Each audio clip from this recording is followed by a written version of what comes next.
fazer uma coisa aqui. Como eu disse para vocês, né? As aulas, toda aula é gravada, então todo mundo vai aparecer, né, no YouTube. Nós temos 2 canais de comunicação, né? Todo mundo que tiver dúvidas sobre o conteúdo, sobre os textos, sobre as aulas, pode mandar um WhatsApp coletivo, né, por grupo, ou pode mandar um e-mail, se for uma dúvida específica, se for alguma flexibilidade em relação à entrega de trabalhos, de avaliação, né, que eu vou falar da avaliação daqui a pouquinho. Então pode, fica à vontade, tá? Qualquer dia, né, pode mandar e-mail e WhatsApp, tá bom? Isso é fundamental, né? Se vocês não conversarem comigo e com a turma sobre as dúvidas de vocês, vocês vão ficando desanimados, vão ficando afastados da disciplina e afastados do curso. Então, se vocês quiserem ter um envolvimento, se vocês quiserem aproveitar a disciplina, né? Porque isso é uma coisa que eu não falei para vocês, que essa disciplina, ela pode ser usada, a instrução teórica que a gente vai fazer na disciplina, ela pode ser usada por vocês ao longo do curso, né? Ela pode ser usada em estágio, que vocês podem fazer, de pesquisa, né, com outros professores ou comigo, com uma base, né? Ela pode ser usada também em outras disciplinas, né? Ela tem uma interface com outras disciplinas, a discussão sobre turismo de massa, a discussão sobre autenticidade, a discussão sobre turismofobia, sobre turismo urbano, turismo de realidade. Ela tem interface com várias disciplinas do curso. Ela pode ser usada também na monografia, quando vocês vão fazer o trabalho final de vocês, né, que é a monografia do curso, e que pode orientar vocês do ponto de vista teórico e do ponto de vista metodológico também, na construção da monografia.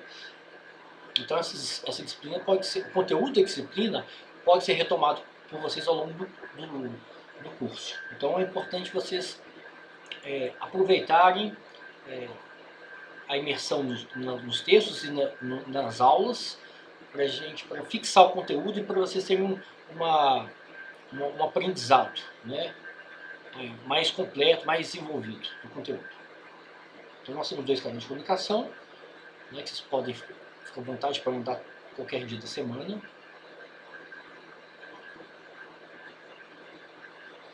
O curso inicia hoje, dia 17 de maio, termina no dia 30 de agosto. Né?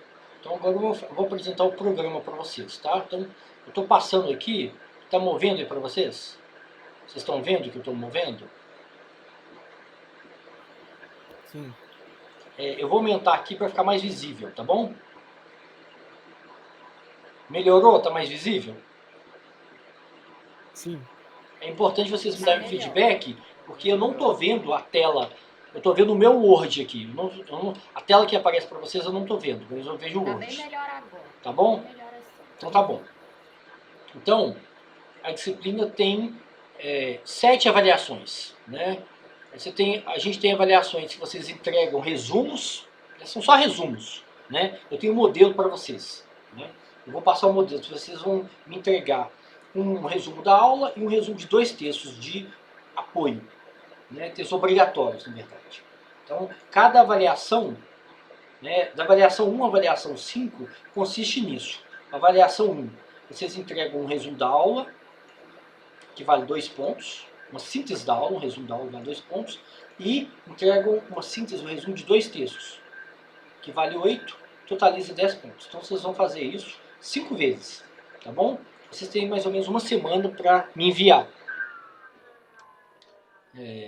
Aí tem um trabalho intermediário, que vocês têm até o dia 12 de junho para me enviar por e-mail, vale 10 pontos, e o trabalho final, vocês têm até o dia 16 de agosto para me enviar, vale 40 pontos, tá bom? Eu vou disponibilizar para vocês todo o material do curso.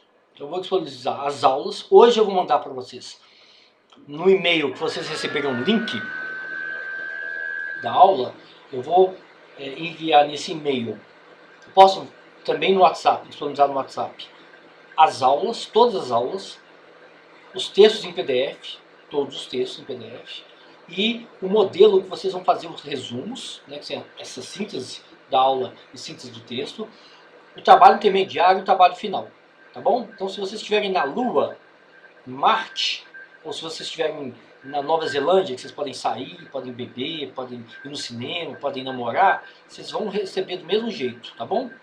Então vocês vão ter todo o material da disciplina no computador de vocês, né? Então, independente,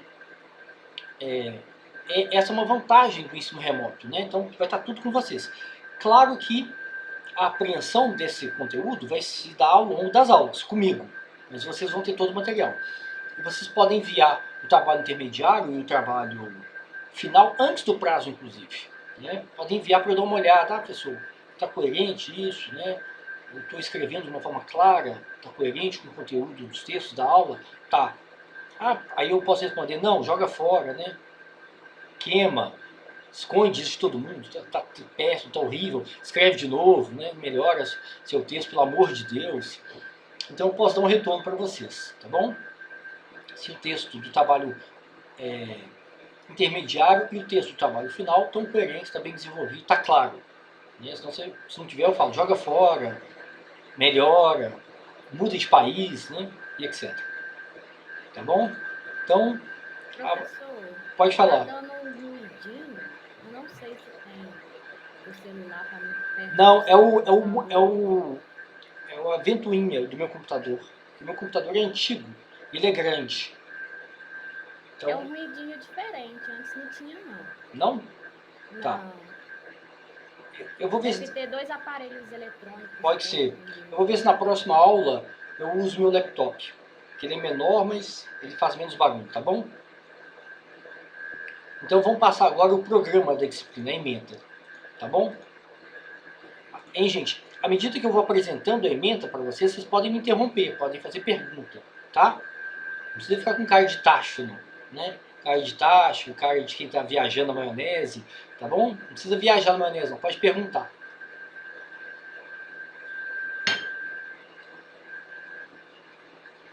Cadê? Aqui, ó. Então, a primeira aula, vocês estão vendo aqui que eu mudei, né?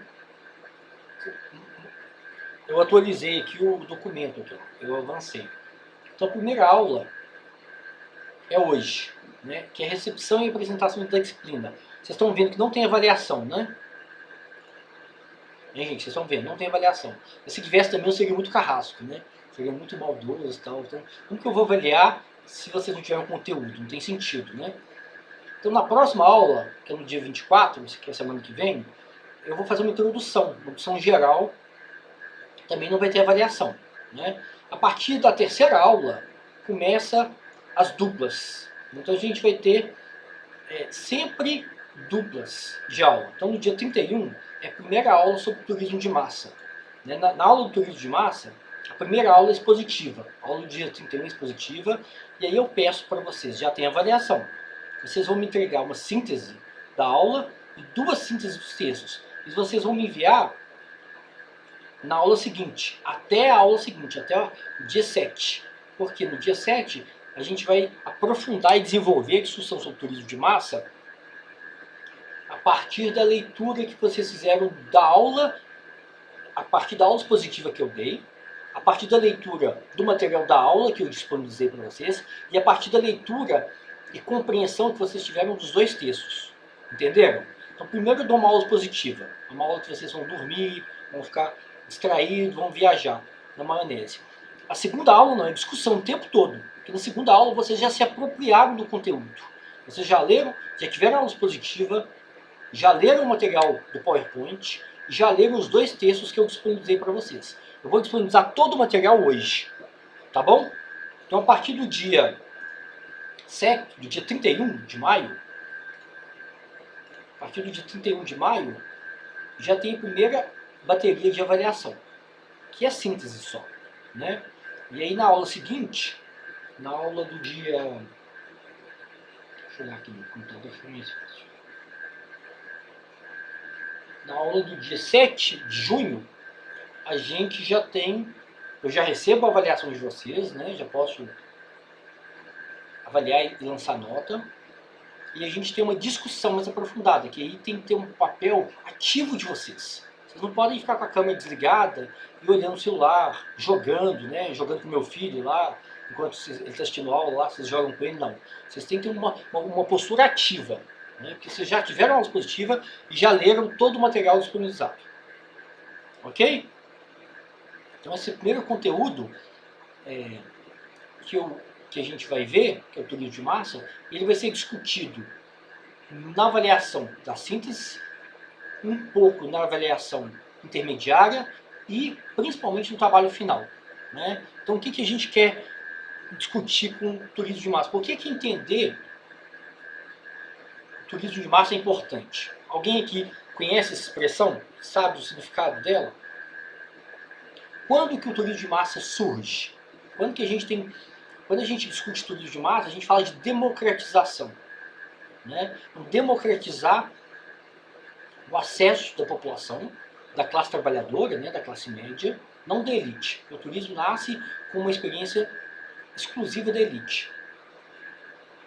Quando a gente fala de democratização, a gente está falando numa inserção da população no mercado de trabalho, e essa inserção no mercado de trabalho vai possibilitar que as pessoas passem a consumir. A gente tem, né, a partir da segunda metade do século XX, a partir dos anos 50, a gente tem um processo de crescimento econômico dos países desenvolvidos, dos países em desenvolvimento, e isso cria uma classe média, cria uma classe popular que tem acesso ao mercado de trabalho. E essa classe popular, classe trabalhadora, classe média, passa a consumir lazer. E dentro do lazer está o quê? Está o turismo. Então o turismo passa a ser, ele deixa de ser um fenômeno de elite, exclusivo, e passa a ser um fenômeno acessível, né? E aí é importante a gente entender que cada país tem um ritmo, né? Então, nos países da Europa Ocidental e nos Estados Unidos, esse ritmo foi mais rápido, né? No Brasil, esse ritmo é mais lento, né? Então, a democratização do turismo, o consumo em massa do turismo, é um fenômeno recente no Brasil e tem a ver com o ritmo, está sujeito ao ritmo econômico do país, a economia do país. Então a gente tem períodos de expansão, tem período de retração, né? Então você tem um período de consumo em massa de deslocamento, né, de viagens aéreas, consumo em massa do consumo nos hotéis, restaurante, as cidades, né, os territórios vão ganhando um fluxo turístico grande, cidades litorâneas, né, principalmente, às vezes o turismo é muito monótono, né, muito restrito ao turismo de sol e praia, né, então grande parte da população consome o turismo de praia, sol, né. Então, você tem um boom, um crescimento muito rápido e desordenado, a gente vai discutir isso, o impacto que isso tem no território, crescimento de cidades litorâneas, né? Muitas dessas cidades litorâneas não têm saneamento básico, por exemplo. Então você tem, olha como que a gente vive numa sociedade paradoxal, né? As pessoas têm acesso à tecnologia, têm acesso à internet, né? A smartphone, a rede social, a muita informação, têm acesso a lazer, ao consumo de massa, mas não têm acesso a saneamento básico. Então isso ou quando tem, ele é exclusivo. Né? Então a gente tem bolsões de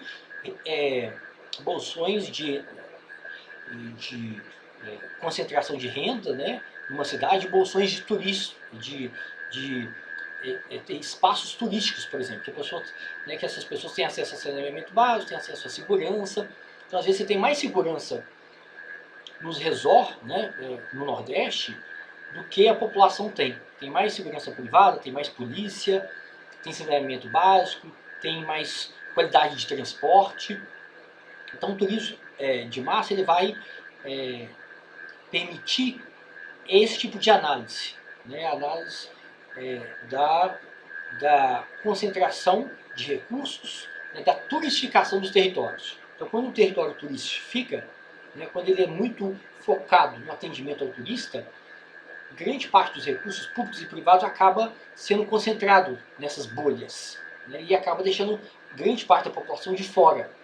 Então tem muita discussão nas cidades do Nordeste, por exemplo, né, de como que é a revitalização urbana, a revitalização da arquitetura, a revitalização dos espaços públicos no Pelourinho, por exemplo, em Salvador, ou aqui em Belo Horizonte, a revitalização do circuito cultural da Praça da Liberdade, né, praça, ou da Savassi, como que a prefeitura e o poder público sempre investe, né, em áreas muito específicas da cidade, concentra recurso, concentra investimento e acaba beneficiando de uma forma exclusiva a população que já faz parte da elite e os turistas. Então o turismo de massa ele faz a gente problematizar e entender o território, né, entender o impacto do turismo de massa no território, né? A concentração de recursos, a padronização.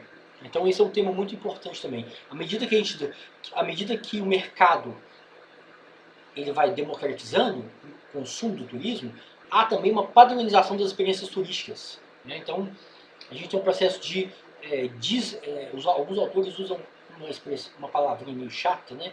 Disneyização ou McDonaldização, que a gente pode usar a palavra padronização. A gente tem experiências de lazer, experiências de turismo, experiências turísticas padronizadas, né? Então, o mercado e a própria dinâmica do fluxo turístico constrói essa padronização. Então, todo mundo aqui, nós temos aqui 21 pessoas aqui na sala, né? E a gente tem expectativas diferentes em relação a um território, em relação a uma cidade. A gente vai fazer uma excursão junta, né? Igual o velho, né? Faz aquelas excursões, aí um chega atrasado, o outro quer ir embora mais cedo, aí duas colegas começam a brigar. Tipo de excursão, né? Tipo de interação humana.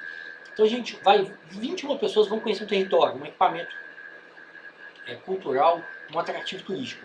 E aí, acaba que o ritmo dessa experiência, ele é todo ordenado como se fosse um ritmo do trabalho. Então a gente tem horário para chegar, a gente tem horário para ficar nos equipamentos culturais, a gente tem horário para sair, a gente tem a mesma informação do guia, a gente não tem contato com a população local, com os moradores, com outros turistas. Então, essa padronização da experiência, ela não tem a ver, ela é uma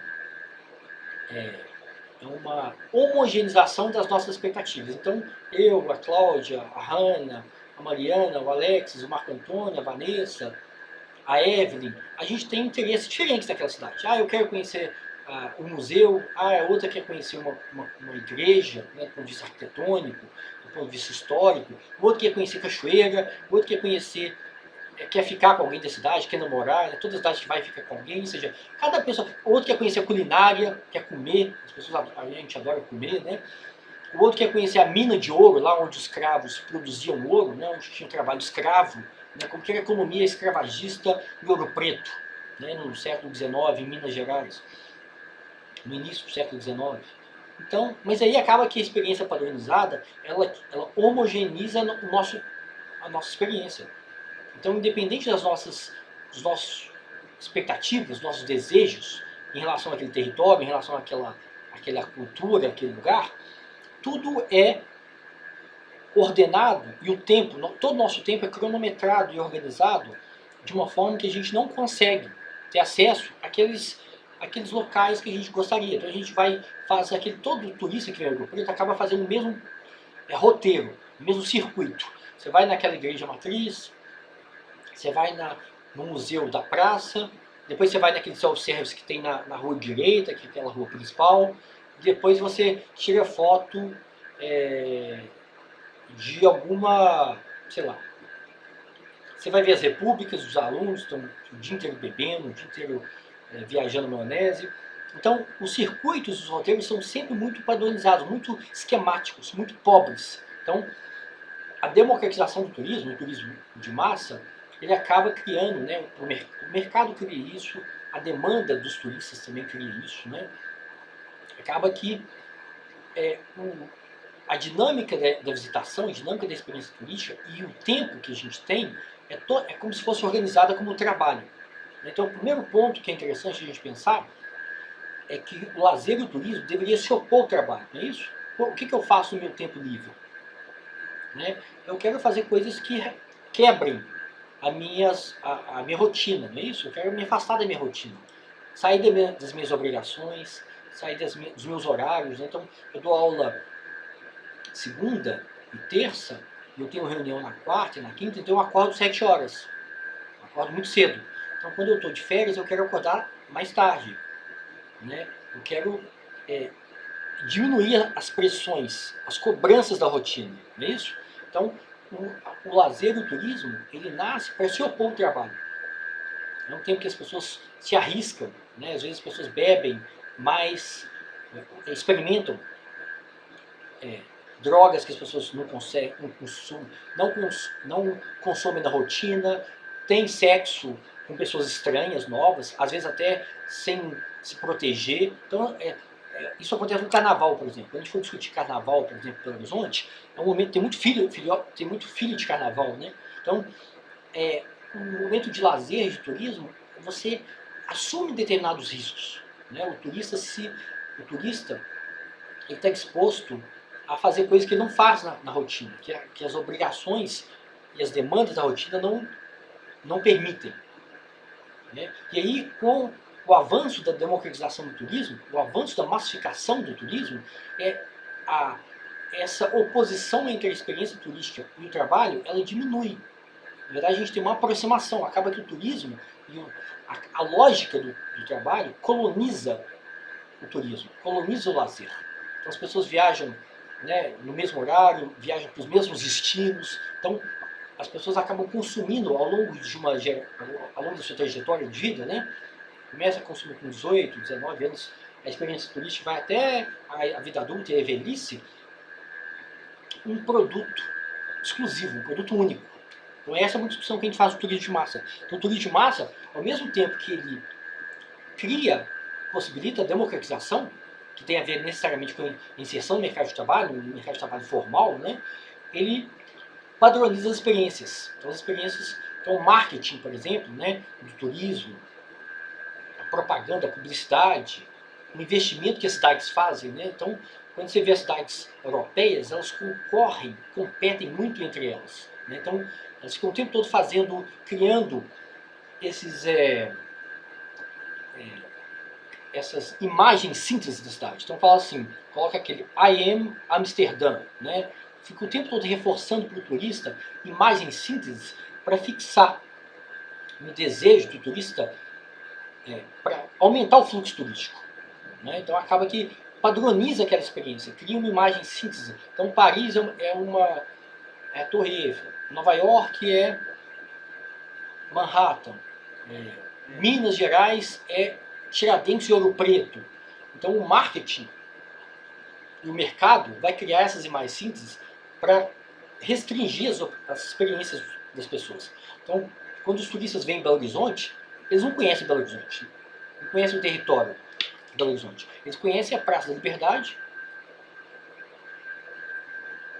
o circuito, um pouco da Pampulha, né? Da Pampulha, que tem vários atrativos, né? É tombado, vocês sabem que a Pampulha é um patrimônio da humanidade, né?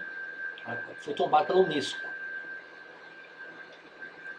E conhecem Iotim, que é um museu único, né, no Brasil, um dos poucos no mundo, né, que não é um museu, é um híbrido de jardim botânico com instalações de arte, né? Então Inhotim é uma experiência única. Então as pessoas vêm em Belo Horizonte, passam no circuito da Praça da Liberdade, em Savassi, conhecem a Savassi, um pouquinho da Savassi, conhecem um pouquinho da Orla, da Pampulha e vão em Iotim. Não tem nada de errado em fazer esse circuito. O problema todo, e aí é a discussão, né, que os autores vão propor, é que a padronização esgota o território a esse circuito, um circuito rígido, um circuito esquemático. Né? Então, quando eu vou no Rio de Janeiro, quando o turista vai no Rio de Janeiro, ele conhece um pouco da praia de Copacabana, um pouco de alguns atrativos e acabou. Então o turismo urbano, que a gente vai ver mais para o final da disciplina, e o turismo de realidade, que é o turismo de favela, ele vai entrar em choque com esse turismo de massa. Né? Ele vai falar assim, olha, não existe esse circuito, não é só esse circuito rígido, né? Das agências, do mercado, do marketing que existe. Né? Existem atrativos que são antiturismo, por exemplo. Então quando você vai conhecer uma favela, por exemplo, para o turista de massa, para as agências, né, que vendem o turismo de sol, aquele turismo muito rígido, circuitos muito fechados, né, de sol, praia, etc., é um choque, né, quando você fala com o turista. Por que você não faz turismo numa favela? Na favela da Rocinha, por exemplo, no Rio, né, que é a maior favela do Brasil, uma das maiores da América Latina. Né? Aí alguém pode perguntar assim, o que existe de turístico na Rocinha? Né? Quais são os atrativos turísticos da Rocinha? Né? O turista pode recusar. Não, não existe. Eu não vou ver pobreza, eu não vou ver desigualdade, isso não me interessa. Quando eu quero ter uma experiência turística, eu quero ver fantasia, né? Eu quero ver um parque temático da Disney, eu quero ver praia, né? Eu quero ver mulher bonita, homem bonito, eu quero ver, eu quero estar eu quero romper com as obrigações, com as coerções da rotina, né? Eu quero me afastar, né? Aí, a partir dos anos 90, começa a surgir um fluxo turístico para a favela, não só no Rio de Janeiro, mas na África do Sul, na Índia, no México e etc. Então, o que esses turistas, o que passa a ser objeto de consumo turístico numa favela? Agora eu pergunto para vocês, né? Vocês podem abrir a câmera também, para não ficar só vendo tela preta, né? Porque senão eu vou ficar entediado, vou jogar, né? Vou pegar meu celular aqui e vou jogar. Tal. O que vocês já conhecem, vocês já foram fazer uma visita turística a uma favela? Né? Não. Eu sei que não. Eu faço a pergunta de retórica. Ninguém vai numa favela. Mas por quê? Mas por que existe esse fluxo turístico? Né? O que os turistas buscam numa favela? Será que eles buscam só reforçar o estereótipo da favela como um lugar de violência, um lugar de pobreza, um lugar de vulnerabilidade, um lugar que é poluído, que é sujo, ou eles buscam outros atrativos turísticos? O que vocês acham? Eu quero ouvir vocês. Na favela, a gente, no curso de hospedagem, teve esse debate no ano passado sobre o turismo na favela.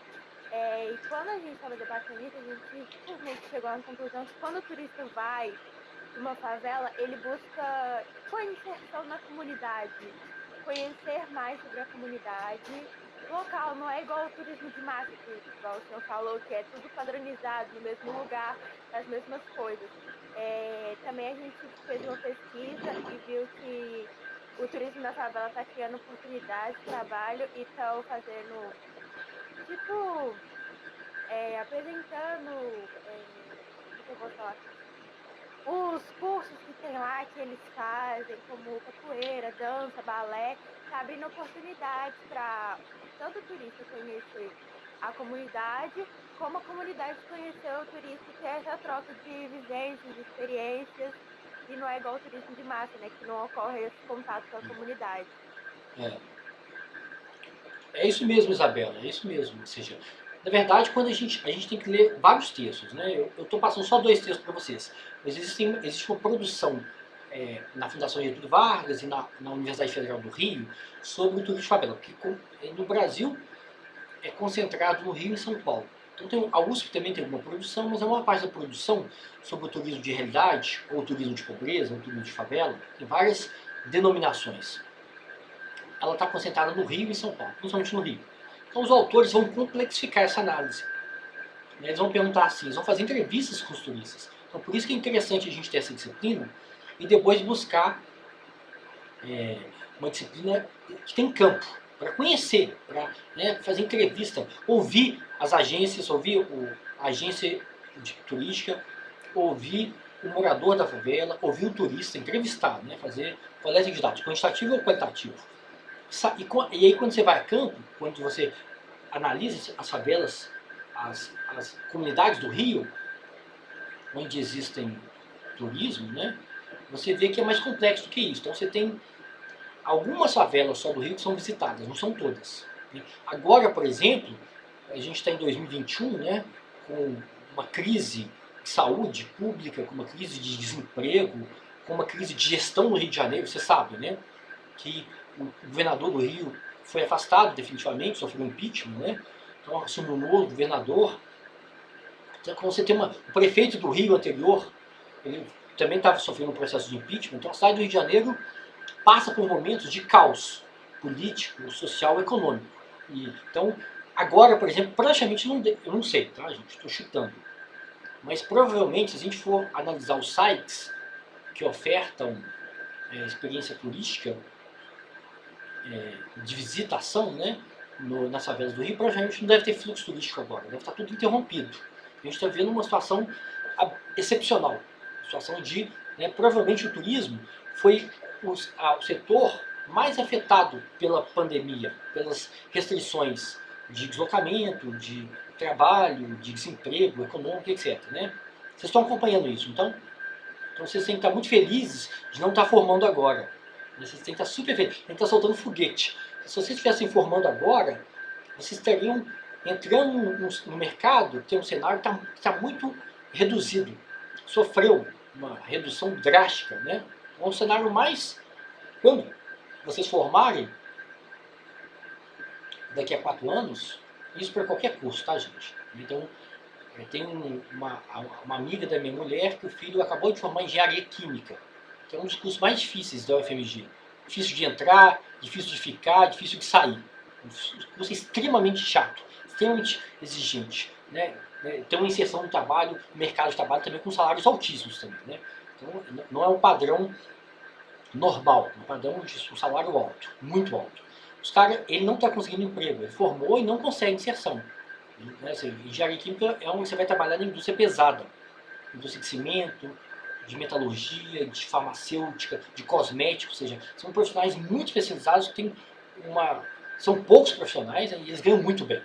Ele não consegue emprego.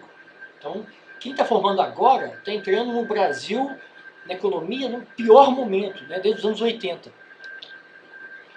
Então, por que eu estou dizendo isso? Eu estou dizendo que agora o fluxo turístico está começando a ser retomado, né, em algumas cidades dos Estados Unidos, da Nova Zelândia. Então, quem tiver a oportunidade de mudar para a Nova Zelândia, vai com Deus, não é isso? Vai, mexe a cabeça, porque lá vocês vão ser felizes, né? Lá vocês vão ter interação social, vão conhecer gente bonita, vão conhecer gente nova, vão namorar, porque aqui a nossa conjuntura agora é péssima.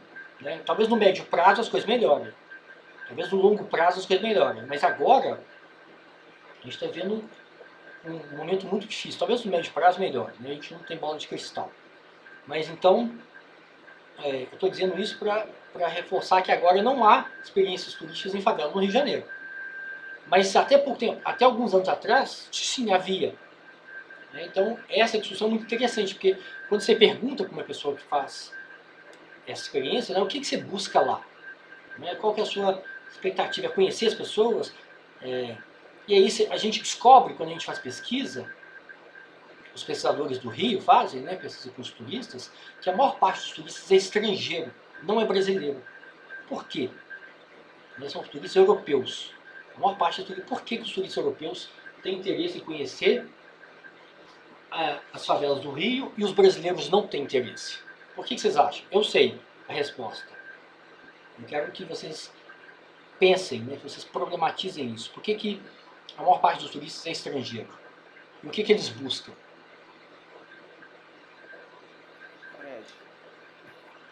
Poderia ser... Pode falar, Léo. Poderia ser uma questão assim, eu não sei se é um pouco chulo falar isso, mas mais exótico, tem uma realidade tão diferente que eles têm lá, parece ser uma coisa tão primitiva que se torna atraente pela parte psicológica. Não sei. Você tem razão. Você tem razão.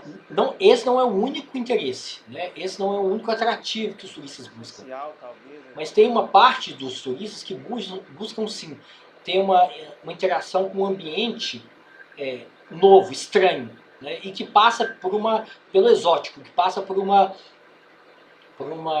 concepção, por uma visão do morador da favela, do favelado, uma visão estereotipada, que reforça o preconceito. Você tem razão.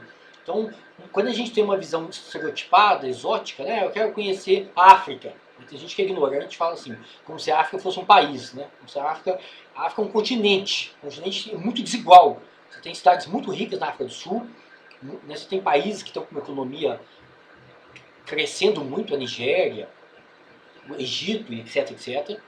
Né? E você tem países que têm uma guerra civil, né? O Sudão, Moçambique, por exemplo. Né? Eu conheço, como eu trabalho na UFMG, na área de segurança, né, num centro de pesquisa, a gente recebeu uma delegação de Moçambique uns 4 anos atrás. Eles queriam fazer um convênio com a gente, aí eu achei o máximo, né? Pô, vou lá conhecer Moçambique, achei do caralho. Né? Mas não aconteceu, não rolou, mas isso aí, Moçambique estava crescendo. Moçambique teve guerra civil durante muito tempo, né? Um país de língua portuguesa, vocês sabem disso. Né? Um país de língua portuguesa, tem também uma economia parecida com a economia do Brasil, de extrativista, né? Então a Vale está lá, essas grandes empresas internacionais estão lá. Eles queriam fazer um convênio com a FMG, convênio com o centro de pesquisa que eu trabalho. Aí agora, nos últimos anos, explodiu uma guerra civil. Você sabe quem está em Moçambique? O Estado Islâmico está em Moçambique. Então olha como que a situação mudou. O cenário mudou. Era um país que estava crescendo, saiu da guerra civil, teve 40 anos de guerra civil, né? Estava começando a ter uma estabilidade política, uma estabilidade econômica, um crescimento, né? E agora o Estado Islâmico tem Moçambique. Eu vi isso no jornal, né? Então, a realidade dos países, às vezes, muda muito rápido, né? Então é isso que você estava falando, né? Conhecer um país, conhecer uma região que tem um histórico, um território. Né? Vamos falar, um território é uma coisa localizada no espaço, né? Assim, né? Conhecer a, a favela da Rocinha, ou a Babilônia no Rio, que é completamente diferente da Rocinha, ou conhecer o Vidigal, né? Que é no Leblon, né? Na área mais nobre do Rio de Janeiro. Né? O apartamento do Leblon é 4 milhões de reais, 5 milhões de reais. Então, conhecer. Então, quando você fala de territórios, o interesse e o desejo dos turistas varia. Você tem turistas que querem conhecer a música, querem conhecer a cultura, querem conhecer a comida. Então, aqui em Belo Horizonte, por exemplo, a Belotour, né, que é a empresa municipal de turismo, né, ela fez um circuito, ela apoiou um circuito de comida, né, nas favelas, tipo comida de boteco, em algumas favelas de Belo Horizonte. Então, você pode ter um leque muito rico e heterogêneo de interesses para você visitar uma favela. Claro que você não vai visitar uma favela que tem uma guerra entre o PCC e o Comando Vermelho e a Polícia Civil. Né? Você não é louco, você não é suicida. Né? Então, quando você tem um momento de estabilidade, de previsibilidade, as agências e os turistas sabem, eles acompanham isso na imprensa. Né? Então você tem fluxo. E aí os interesses podem ser muitos. Né? Mas aí, ainda com a pergunta, né? Por que vocês acham que os brasileiros não vão? Por que a maioria dos turistas, né? De cada 10 turistas, 9 são estrangeiros que visitam as favelas do Rio? Por quê? Talvez porque a gente já conhece, a gente já vivencia isso rotineiramente. Não. Não? Não. Preconceito. Não. Medo. Quantas favelas vocês conhecem de Belo Horizonte? Quantas vezes vocês já foram na PPL? Primeiro, você sabe o nome das favelas de Belo Horizonte? Eu sei. Eu sei porque eu trabalho no centro de pesquisa sobre segurança. Então a gente trabalhou em parceria com o governo do estado, com vários governo municipal. Então, quantas vezes vocês já foram na PPL, na Pedreira Prado Lopes? Quantas vezes? A visão que as pessoas têm e a informação que as pessoas têm é muito homogênea. A gente beira o estereótipo. Acha que favela é tudo igual. Né? Quantas vezes vocês foram na Ventosa, no Morro das Pedras, na favela do Índio, no Santa Mônica, ou na favela lá do Jardim Leblon, né? Então, as pessoas não têm conhecimento, elas não sabem diferenciar a história de um território, a cabana do Pai Tomás, a favela da Serra. Então você tem favelas que tem muito investimento. Né? Então tem um livro aqui, tem 2 livros aqui que são interessantes. De 2 antropólogas, depois eu vou pegar os livros aqui e mostrar para vocês. Uma é a Alba Zaluar, né, que chama Um Século de Favela. Eu achei os livros, eu estava procurando aqui, eu achei. E o outro é de uma outra antropóloga que chama Lícia Valadares. Elas estudam as favelas do Rio. Né? Então elas vão mostrar, e a antropóloga é mais inteligente do que a gente, né? Porque eles fazem campo, né? Porque eles têm uma imersão no campo, né? Eles não falam pelo cotovelo. Eles não têm uma visão da mídia, uma visão homogênea de um território. Eles conhecem os territórios, eles vão lá e ficam um ano, né? Vai lá com muita frequência. E o outro é Um Século de Favela, e o outro é da favela, eu esqueci o nome, a favela internet. Então ela mostra como que há uma mudança no perfil de quem mora na favela. Então tem muita gente que mora nas favelas do Rio, que tem curso superior, que estuda, né, que faz curso superior, que tem internet. Então ela vai mostrar como que as favelas do Rio são muito heterogêneas. Você tem favelas que têm um perfil populacional mais jovem, com escolaridade, né, e que está empregado no mercado formal. Você tem outras favelas que têm um perfil com baixíssima escolaridade, que está no mercado informal, que não tem acesso à internet. Né, aí ela vai analisar o mercado imobiliário, por exemplo. Tem favelas que uma casa, um barraco, custa 300 mil reais no Rio de Janeiro. Tem favelas que é de invasão. Então aqui em Belo Horizonte a gente tem favelas que é de invasão, que não tem saneamento básico, que não tem nada. Tem outras que o mercado imobiliário é alto. É caro comprar uma casa lá. Né? Você tem favelas no Rio que tem Airbnb, né, que tem hostel, que são caros. A maior parte desses hostels é para turista estrangeiro. Então é muito interessante. Então, respondendo a Mariana, não, a gente não conhece as favelas. Né? Então existe uma heterogeneidade entre os territórios muito grande. E essa heterogeneidade passa pelo perfil de quem mora, que é um perfil mais jovem e com mais escolaridade, ou um perfil mais velho com baixa escolaridade. Tem algumas favelas do Rio que tem agências de turismo. Tem uma que é famosa, que a dona da agência é moradora da favela da Babilônia, né, que ela só emprega quem trabalha na agência. Então ela dá capacitação, os trabalhadores que têm capacitação, que aprendem a falar um pouco de inglês, né, porque quando você recebe turista, e os turistas são estrangeiros, você não pode falar português com eles, pode? Não, porque eles não vão entender, né? Só quem entende português é a gente. A gente, Portugal, Moçambique. Então você tem que aprender um pouquinho de inglês para você ser guia, para você receber os turistas, porque a maior parte é estrangeiro, a maior parte é europeu. Então, esses estudos do Rio de Janeiro são muito ricos, que mostram que as pessoas não conhecem, não sabem diferenciar quantos territórios são desiguais. Né? Então, você tem a favela da Babilônia, que tem uma agência, e que a moradora, a dona da agência mora lá. Você tem uma agência, em Copacabana, que faz um tour de van pela favela da Rocinha. E os turistas não saem da van. Né? Vocês viram aquele vídeo do Porta dos Fundos? Vocês conhecem? Aquele se chama Zoológico de Pobre, eu acho. Vocês conhecem? Então, assista. É com o Gregório do Vivier. Então ele vai, tipo, fazendo um safari. Né? Tem essa visão de que o turismo de favela é safari, não é isso? Você vai ver Zoológico de Pobre. Não é verdade. Como o vídeo ele é satírico, ele faz uma ironia, ele como o Leonardo chamou atenção, né? Então o turista ele tem uma visão unicamente exótica daquele território.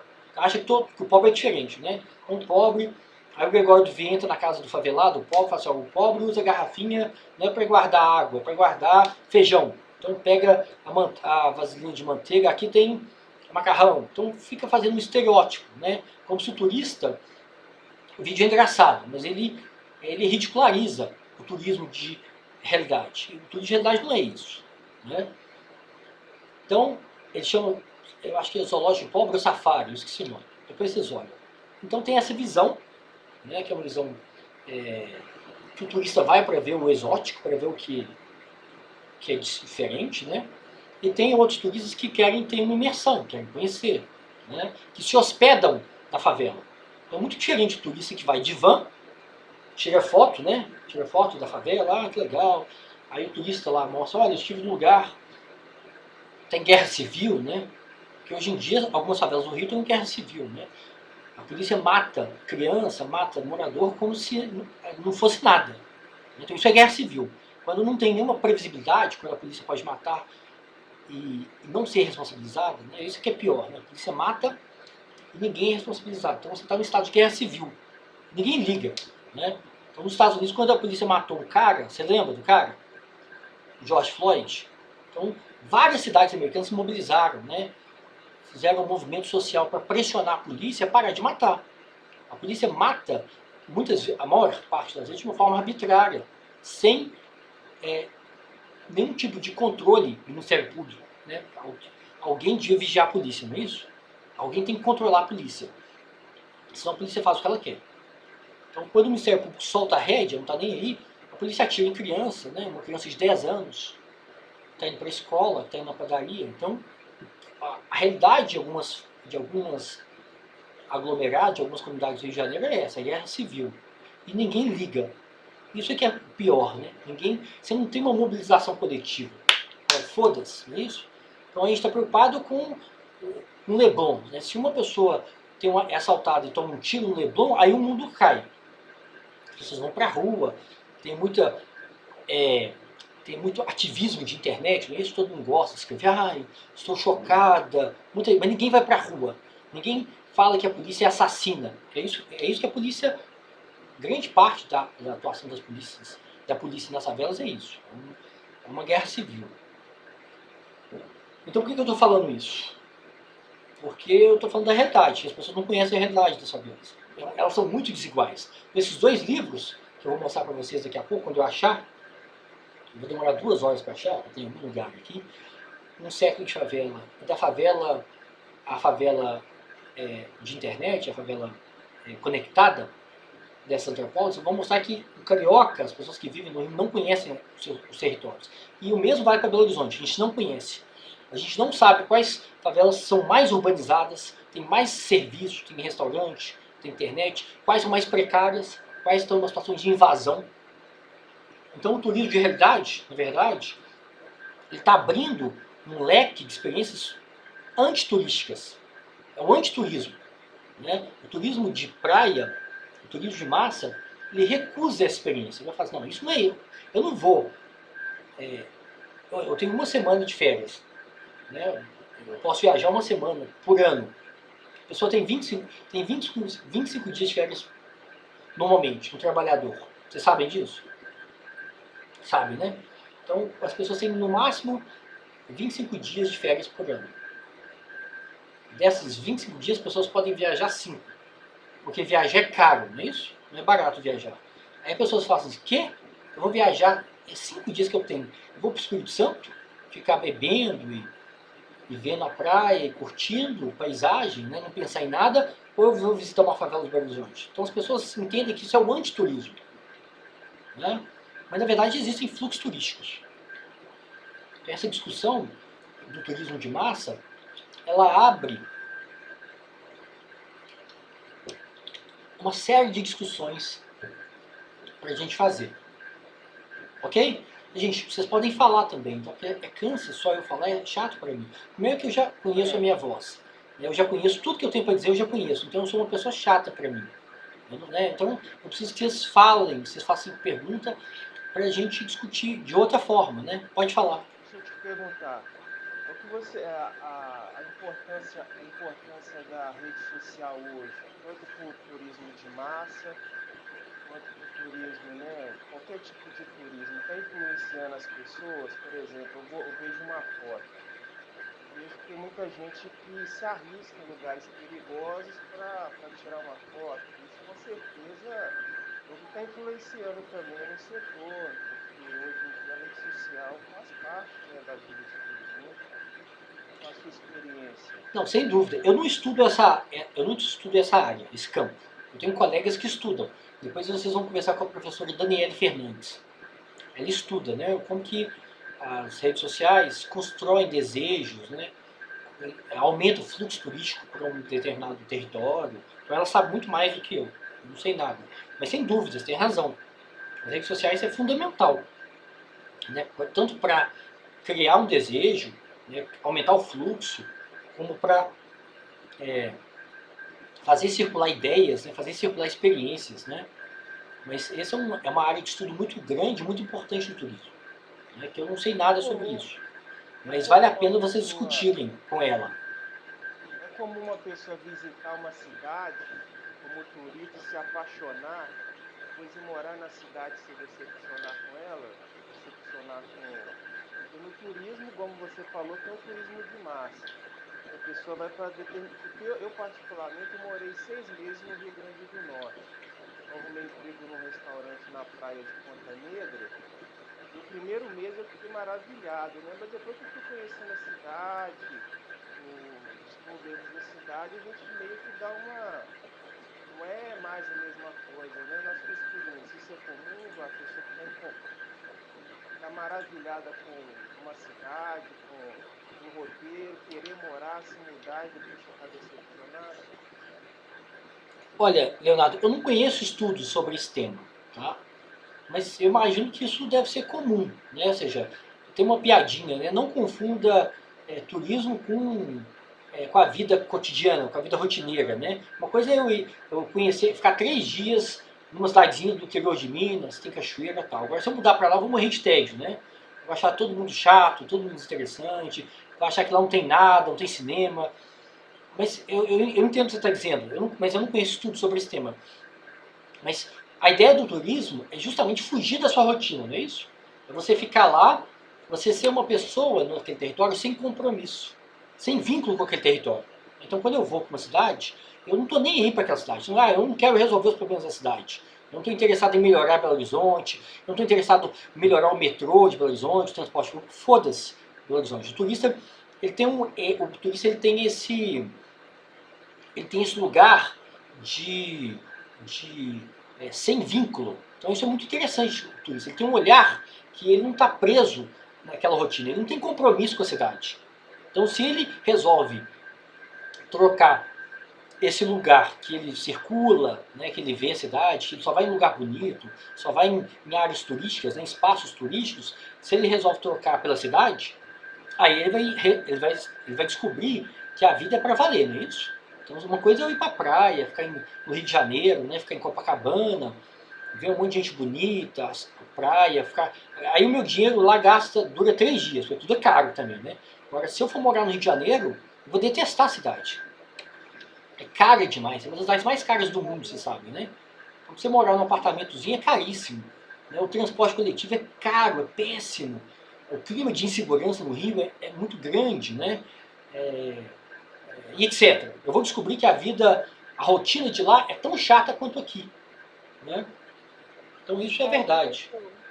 Sobre o que ele falou sobre as redes sociais, eu acho que, tipo assim, as redes sociais hoje, junto com o turismo, abriu novas portas, ramificou mais o turismo. Porque, igual, eu tava vendo na Netflix, tem um documentário sobre turismo e sobre diferentes ramos. Tem pessoas que vão para cidades para participar de um negócio onde fazem elas sentir medo. Elas ficam presas numa casa lá e elas são torturadas. Então, eu acho que as redes sociais abriram mais o leque. Eu não entendi, o turista? O turista vai visitar uma casa que teve tortura, é isso? Tipo assim. Ou Ele o vai turista é torturado? Qual que é? É tipo. Eu não entendi. É uma experiência masoquista, é isso? Tipo, lá no documentário, eles vão para uma cidade onde eles assinam um termo lá. E, gente, sempre que vocês fizerem referência a alguma coisa, sempre coloca no chat pra gente.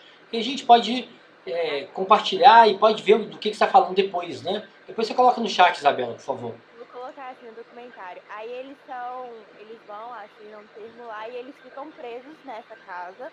E aí eles passam por várias experiências. Tem pessoa que é afogada, que é coberta de sangue. É uma coisa muito, muito doida, muito bizarra. Então eu acho que a rede social, tipo, ampliou a visão do turista e ao mesmo tempo diminuiu, né? Que eles vão mais pro turismo de massa. Então são poucos que vão para esses lugares.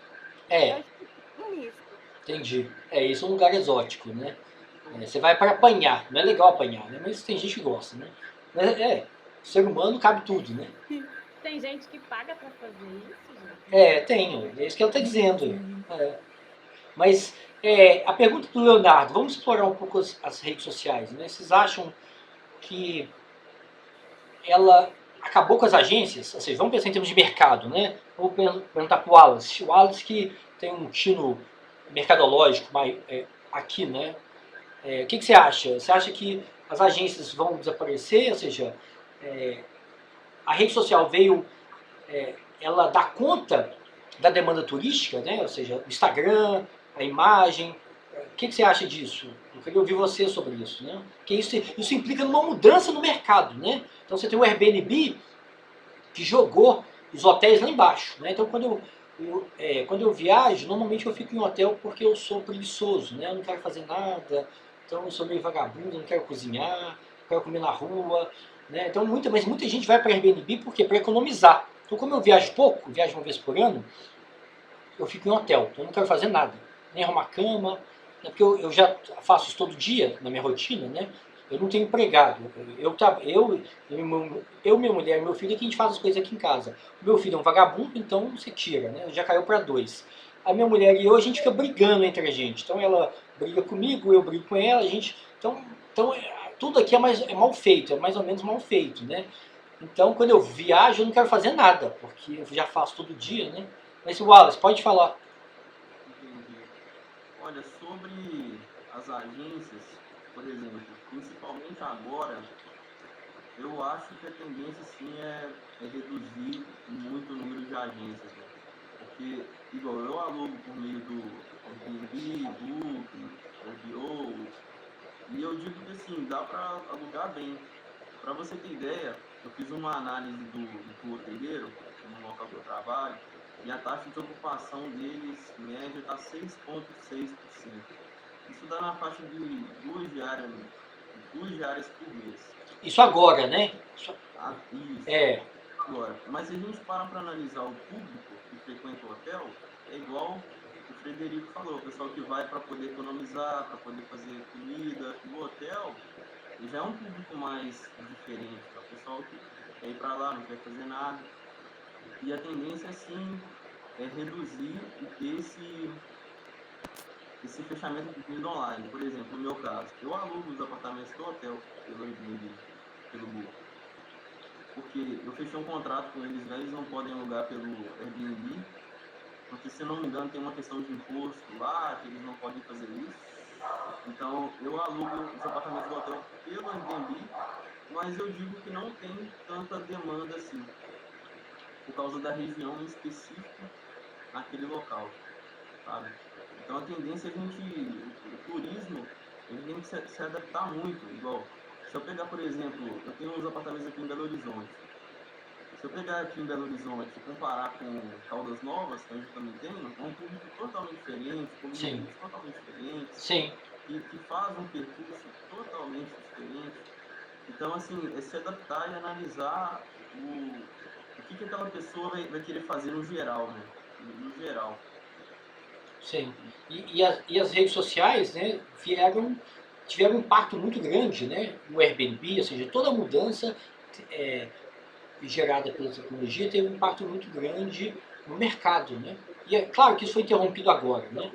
Mas isso vai ser retomado. Daqui a pouco já tem lugares em Portugal, vocês viram, né? Portugal passou por lockdown, vários lockdowns, né? Não foi fácil para nenhum país. O Brasil não é diferente de nenhum país, né? Talvez o governo federal seja, mas em todos os países está sendo difícil. Todos os países tem muita gente doente, está tendo um impacto na economia enorme, muito desemprego e tal. Mas Portugal, por exemplo, passou por vários lockdowns, eu acompanhei isso na imprensa, né? E muito desemprego, muita gente sem dinheiro, e agora eles estão voltando a receber turistas, né? Porque o foco de Portugal, sabe que Portugal tem uma economia pequena e depende muito do turismo, né? Portugal depende muito dos ingleses, né? Dos turistas do norte da Europa, que saem do frio, né? Saem daquele tédio, daquela vida, e vão para Portugal, que lá tem sol, lá tem vida, lá tem interação, né? E aí agora, Portugal, algumas cidades abriram para receber turistas, né? Mas pode falar, gente. Há mais alguém quer falar?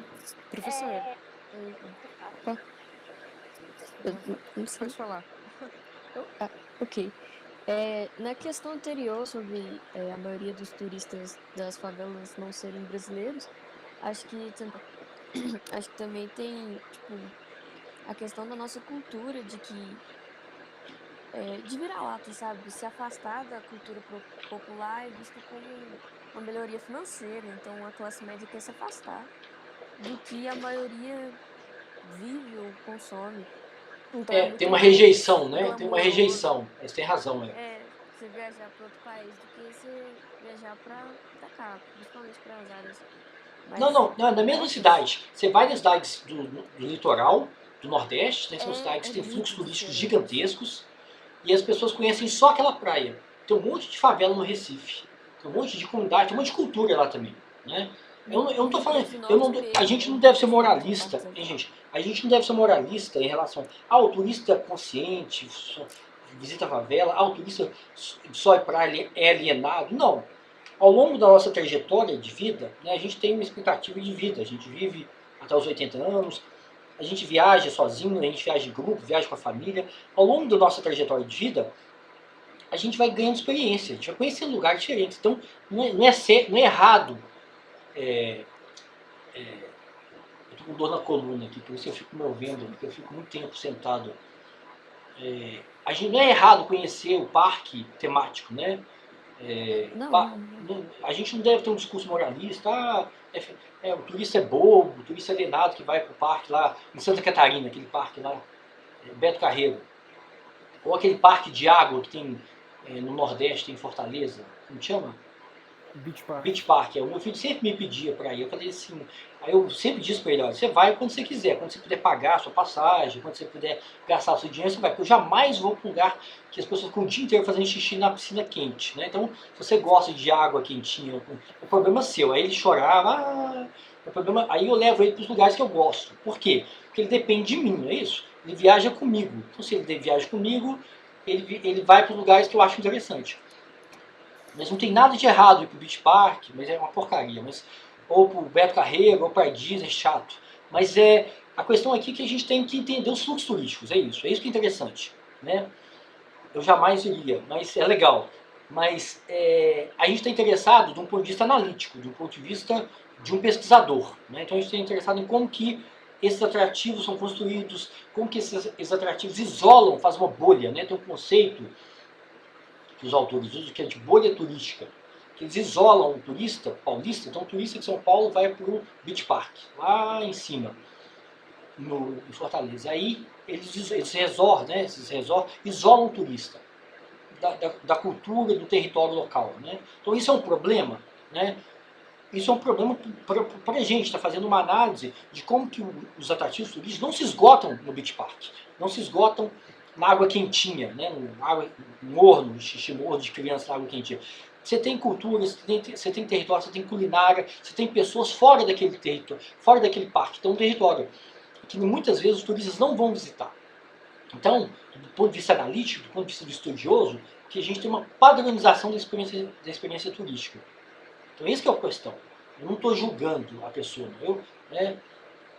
Quem já foi para o Beach Park, né, ou para qualquer parque, ou para qualquer turismo de massa, é normal. A grande parte da nossa vida a gente faz turismo de massa mesmo. A gente não faz turismo alternativo, né? Vocês entenderam, né? Então a gente não pode ter uma visão romântica e nem idealizada do turismo. A gente tem que analisar os fluxos turísticos.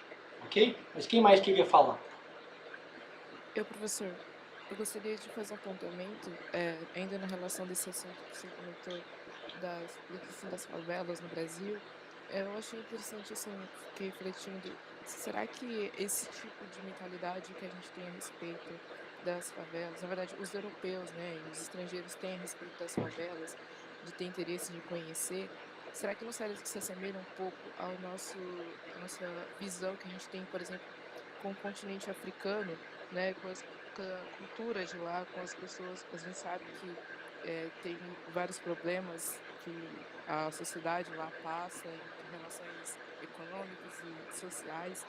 Então, em relação à pobreza, enfim, acho que é um apontamento que veio à minha mente em relação a gente ter essa dificuldade, às vezes até de distinguir, né, as culturas diferentes que tem de lá. A gente tem uma visão, às vezes, muito estereotipada, né, da população, de que parece que todo mundo ali é pobre, e aí tem, às vezes, vontade de conhecer aquela cultura só para dizer que conheceu pessoas, às vezes, muito necessitadas. Enfim, acho que isso me fez fazer um paralelo em relação à visão dos estrangeiros para com o Brasil, da gente com aqui, o continente, né, o país também, né, da África do Sul. Essa nossa dificuldade de distinguir que são pessoas totalmente diferentes, culturas diferentes, e também relações econômicas muito distintas. A gente tem essa dificuldade de entender isso. Sim, sem dúvida, você tem toda a razão. Primeiro que a gente tem, todo indivíduo ele é muito limitado, né? A gente tem a nossa apropriação das informações do mundo é muito limitada. Primeiro, quando a gente fala só português, a gente já está limitado, já está de fora do mundo. Depois a gente mora no Brasil, é pior ainda, porque o Brasil está isolado, não é isso? Então se você é uma pessoa que detém mais informação, aí tem a ver com conhecer as cidades, né? Conhecer outros países, o idioma, ou se informar bem com a internet, né? Não ficar só vendo TikTok, né? Não é igual meu filho vê TikTok o dia inteiro, né? Coitado dele, né? Vocês acham que eu não gosto do meu filho, né? Vocês estão com uma visão errada, tá? Eu gosto dele, tá? Ele só é uma besta quadrada, mas eu gosto dele. Então, se as pessoas não se informam bem, elas têm uma visão, a gente sempre tem uma visão limitada das coisas, uma visão homogênea. A gente sempre, o indivíduo, a gente não dá conta do mundo, não é isso? A gente vive 80 anos e morre. A vida é assim, começa, passa rápido a infância, a vida boa quando a gente é alienado, a gente entra, começa a trabalhar, só pensa em trabalho, depois a gente fica velho e morre. Então a vida é muito rápida, muito curta. Então a nossa apreensão do mundo é muito pequena, muito pobre. Então, o que a gente tem que fazer é tentar diminuir essa ignorância, né? Então a gente é ignorante em relação à nossa própria cidade, esse é o meu ponto. A gente não conhece a minha cidade, a cidade que eu vivo. Né? A gente não conhece os territórios do Horizonte, não conhece quando você viaja, né? Então é isso que a gente fica tentando ampliar nosso horizonte, nosso conhecimento sobre as coisas, né? E o turismo pode, aí que é um ponto interessante para a gente analisar. O turismo pode ampliar ou não, não é isso? O turismo pode ampliar ou não. Então, se o turismo tem roteiros muito rígidos, ele não amplia.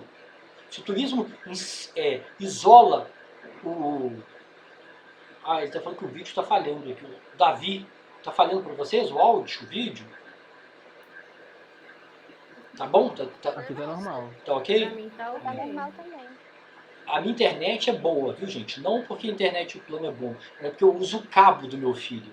Tá? Então, ele usa o cabo para jogar, eu roubei o cabo dele, tá bom? Então, ele não joga mais porque eu uso o cabo, porque internet Wi-Fi é uma porcaria.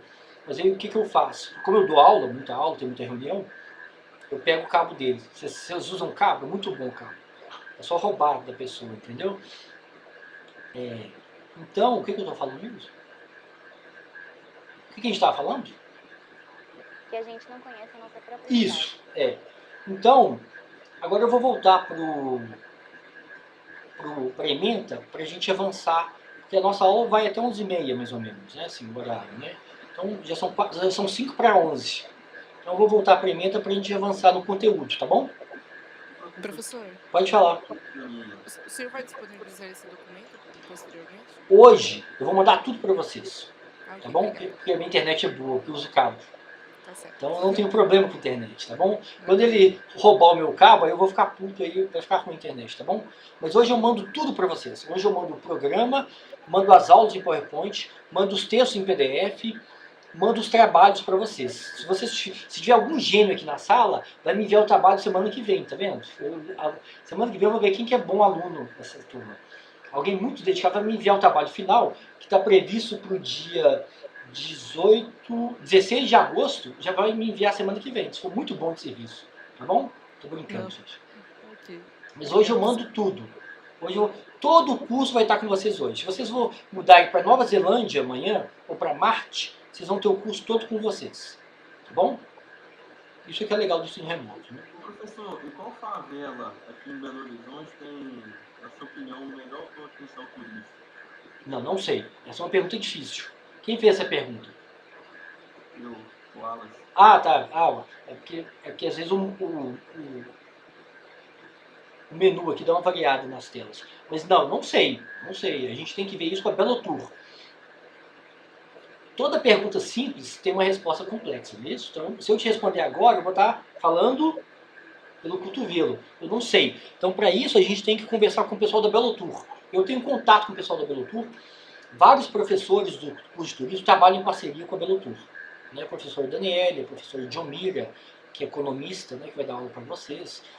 Então, eu posso perguntar para eles, olha, a Belotour apoiou quais eventos em Favelas do Belo Horizonte? Né? O circuito gastronômico, botequim, né, de comida de boteco. Eu sei que tem música, dança, não agora, porque agora está tudo suspenso. Né? Agora a gente está num período de exceção.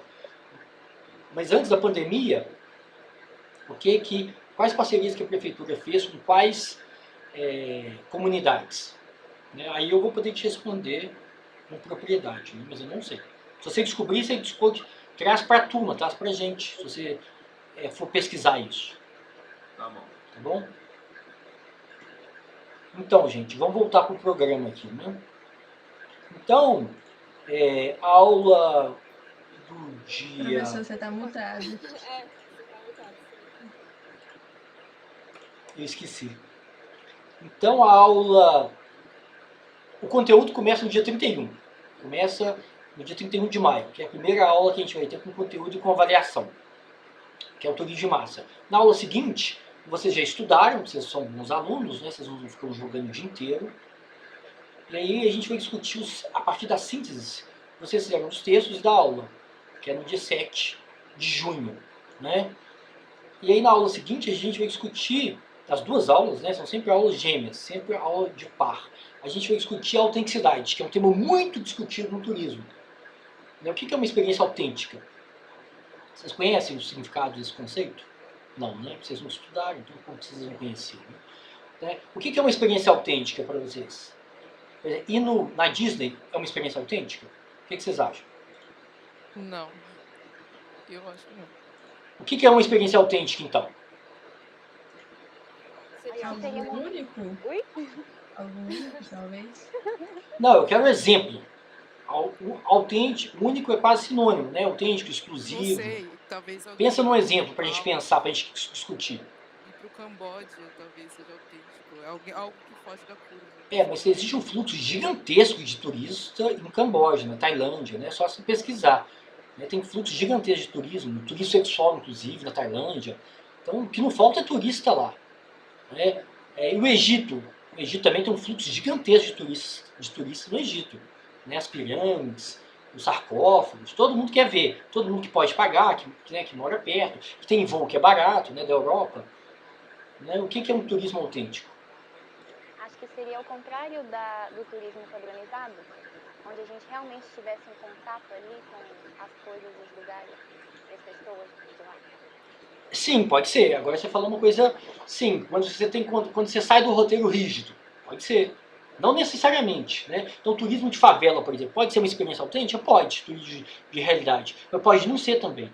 Se o turista ficar na van, se ficar tirando foto da van, a experiência pode não ser autêntica. Ele pode estar vendo o que ele já esperava, o que ele já sabe. Ele vai continuar com aquele imaginário daquela comunidade. Ele vai continuar achando que todos os territórios de Belo Horizonte são iguais, todas as favelas de Belo Horizonte são iguais, não são. Então, o que é uma experiência autêntica? Essa discussão é uma discussão complexa, uma discussão difícil. E quem se apropriou dessa discussão, quem que é inteligente? Quem? O mercado.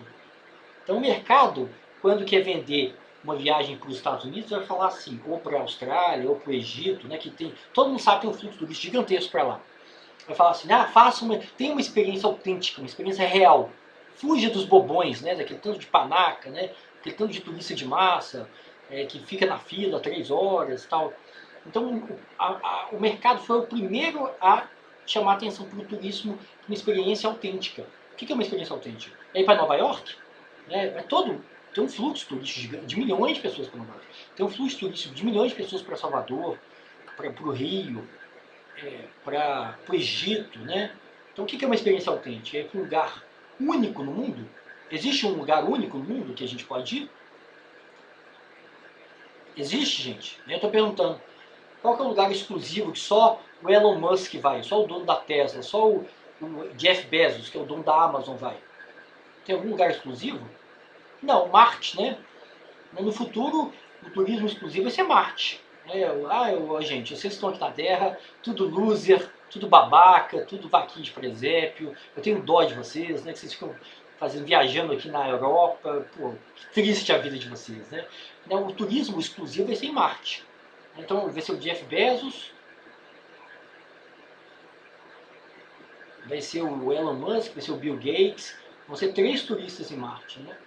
Então, a experiência autêntica não passa por um lugar exclusivo, porque todos os lugares têm turista, não tem? O que é? Então, vamos definir a autenticidade aqui, sem ler o texto, de acordo com do ponto de vista intuitivo, né? A partir da experiência de vocês. Vocês não têm experiência de vida nenhuma, praticamente, né? Todo mundo aqui é muito novo, então vocês não sabem nada da vida, né? Então, mas é a partir do chute, vamos, né? que vocês acham? Aquela que oferece uma experiência única na Mas- pessoa. Não, mas a gente acabou de falar que não tem experiência única. Tem fluxo turístico para todos os lugares, né? Como definir a autenticidade? Seria a gente ver a realidade do lugar e não o que a mídia mostra, aquela coisa luxuosa. O que o marketing mostra não sei. Então, na discussão que a gente vai fazer sobre autenticidade tem muito a ver com, lembra aquela escala que eu fiz para vocês, aquele polo, o polo do trabalho e o polo do tempo livre, do ócio. Então, o tempo livre, o ócio, se ele for colonizado pela lógica do trabalho,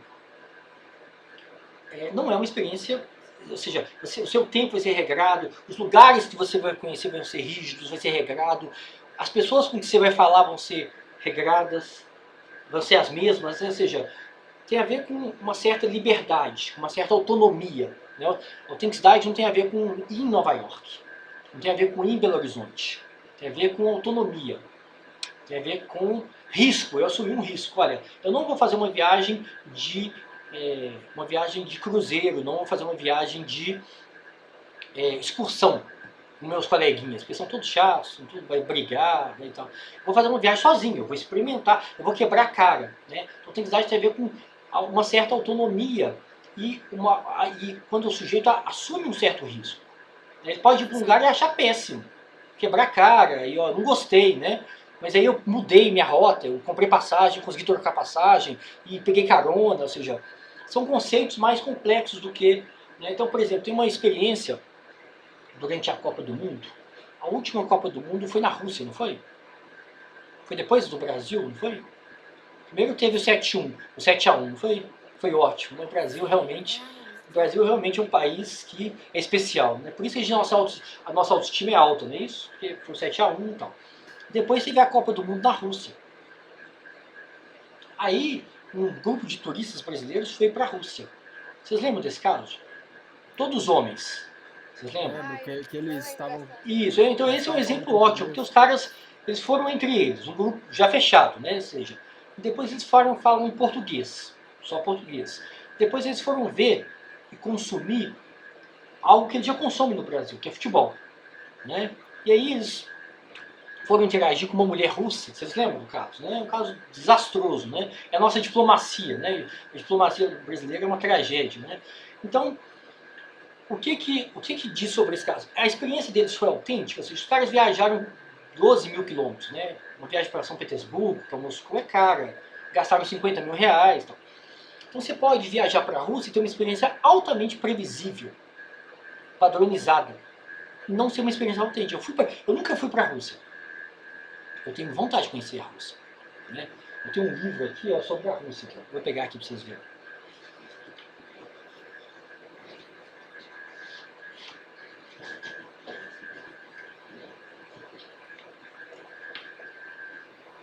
Tem um livro aqui sobre a Rússia, chama História Cultural da Rússia. Tá mutado, Professor, tá mutado o microfone.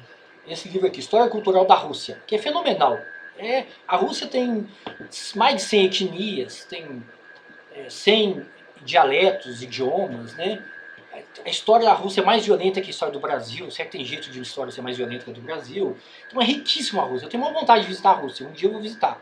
Não tenho dinheiro, tá? É caro. Não dá pra... A Rússia não é um lugar que você vai e volta, assim.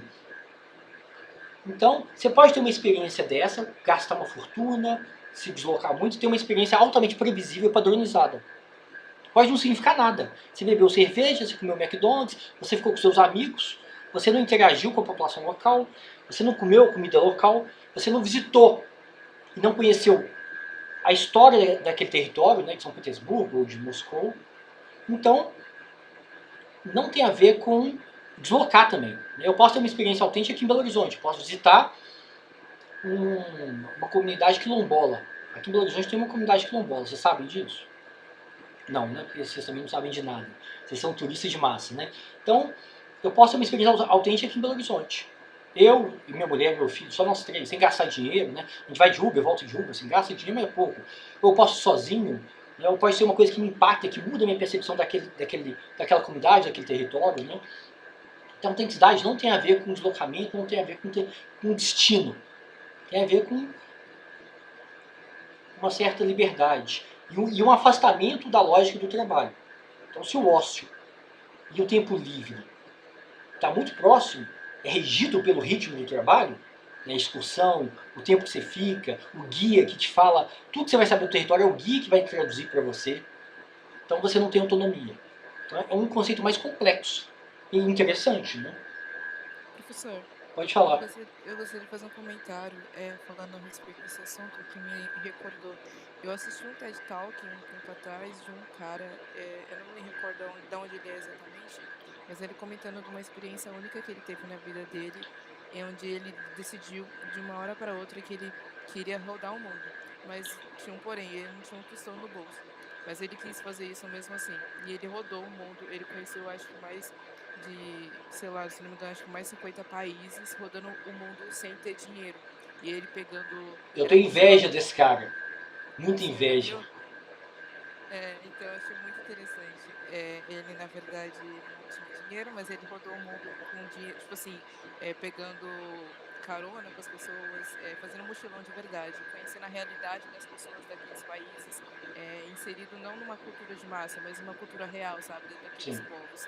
Isso eu achei muito interessante. Às vezes tinha dia que ele comentava que tinha dia que ele passava fome, ele não ia em restaurante, ele comia as comidas assim que tinha que vendia na rua, né, comida de rua, Não, eu não tenho comia. inveja desse cara, não. Eu não tenho inveja Não, desse cara. Comer não, comida de lixo, não, não, não. Não, não é não tenho comida de inveja dele. lixo. Não é comida de lixo, é comida de rua, né? O que a gente come geralmente no É, ratinho. se ele é duro, de verdade, tinha dia que ele comia resto, né? Não, Mas, não. mas a gente não pode romantizar também. A gente não pode achar que a experiência autêntica é só isso. Né? Porque a maior parte das pessoas não vai assumir, não tem tempo, não tem disponibilidade, não tem interesse. Eu não tenho disponibilidade de trocar meu trabalho, minha vida, né? Para assumir esse risco. A maior parte das pessoas não tem esse tempo, essa disponibilidade. A gente não deve achar que a autenticidade é algo que é tão distante, tão, né? Esse exemplo é um exemplo extremo, né? Eu entendo. Sim, mas é realmente um fato bem interessante que, se quiser, depois eu posso até achar o link do vídeo para Não, mostrar. acha e coloca o link, porque às vezes a gente Isso. fala muita coisa e é interessante a gente compartilhar o link para as pessoas verem e terem opiniões diferentes, né, discutirem, né? Mas autenticidade não é isso. Não é romantizar, é um cara que viaja sozinho.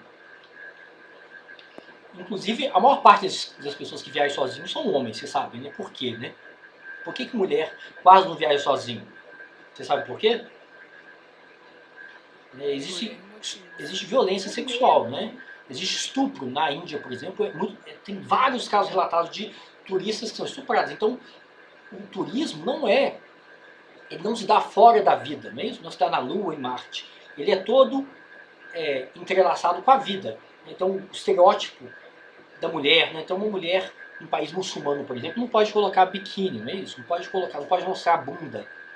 Porque senão ela pode ser presa. Né? Se você colocar um biquíni. Então, se você está numa cultura que é diferente da sua, você não pode agir de uma forma alienada. Vamos dizer, não, vou fazer. Né, uma mulher bebe, acende um cigarro, ai, delícia, estou na praia. Não, você pode ser presa por isso. Então, a cultura e as leis e os costumes do território mudam completamente, de acordo com o seu perfil. Né? Se você é mulher, se você é homem, se você é um homem branco, europeu, né, inglês, alemão, se você é um homem negro, brasileiro, né, então o racismo, o sexismo, as desigualdades, né, de poder entre as pessoas, elas permeiam as experiências turísticas. Então o homem branco tem muito mais poder de transitar entre os territórios do que uma mulher latina, por exemplo. Né? Então o risco dela se encontrar numa situação de violência é alto. Então o turismo não é um lugar romantizado, né? Isso que eu estou chamando atenção para isso, né? Então isso é importante. Então a discussão sobre autenticidade é uma discussão complexa e muito rica, e que os autores, né? Existem estudos, existem pesquisas que exploram isso. Né? Então essa discussão de autenticidade, ela está linkada com a discussão sobre turismo de massa. É óbvio, né? É óbvio. Quando a gente pensa em turismo de massa, pensa em padronização, a gente necessariamente tem que discutir a autenticidade. O próximo tema, pode falar. É que, assim, conversando sobre autenticidade, o assunto de autenticidade, eu lembrei de uma situação que ocorreu com a minha família há um tempo atrás, E a gente tava, minha mãe namorava um cara que era paulista, que é paulista, e ele trouxe a família dele para conhecer Minas Gerais e a gente foi para Ouro Preto viajar. Mas o irmão do cara era um saco, assim, e ele ficava falando o tempo todo, mas pô, meu, tem esse tipo de construção é legal, mas pô, tem tudo isso aqui em São Paulo, velho. Vamos para um restaurante logo, então, tipo, Vão comer pizza, né? Em Paulista viaja pro mundo todo para comer pizza, né? tipo, a gente ficava falando, não, mas olha só, que da hora a cidade, toda construída desse jeito, vão lá em tal lugar conhecer como que era e tudo. Ele falando, pô, interessante, mas assim, pra ele isso não era, na verdade pra ele isso não era interessante, assim. Ele queria saber do Corinthians, né? Cadê o Corinthians? Cadê o Corinthians? A gente está fazendo estereótipo, tá, gente? Aqui tem paulista, eu quero chamar a atenção que a gente está reforçando o estereótipo dos paulistas. E aqui tem paulista, isso é sacanagem, tá bom? Não Senhor, deixa, eu dou muita desculpa risada, aí, senhor, tem tá até tranquilo. a Edna de Guarulhos, desculpa aí. Tá tranquilo. E aí, tipo, e aí a gente no final foi pro restaurante mesmo. E não foi uma experiência autêntica. A gente fez o que a gente poderia fazer em São Paulo, meu. Ir pro restaurante. Entendi. Turista para paulista é comer, né? Isso é sacanagem, isso é preconceito com paulista. Eu sou contra preconceito, mas é legal rir do preconceito do paulista, tá bom? Mas então, não, mas então a discussão sobre identidade é uma discussão complexa, é isso que eu estou chamando a atenção. Não tem a ver com destino, não tem a ver com lugar exclusivo, né? Tem a ver com autonomia, liberdade, assumir risco, né? E etc. A gente vai ler os textos, a gente vai explorar isso melhor, né? Agora vamos passar aqui porque o tempo está correndo, já são 11h16, tá vendo?